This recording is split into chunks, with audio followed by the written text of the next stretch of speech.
Ed, não está o Thiago. Não está, senhorita. Não minta pra mim! Ela está dizendo a verdade. O Thiago saiu.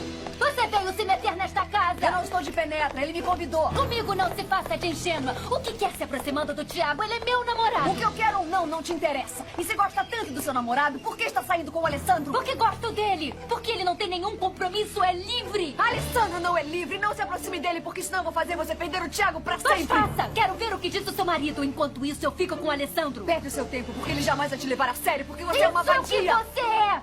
Porque mesmo com certidão de casamento, se casou por dinheiro. Se vendeu. Cala a boca!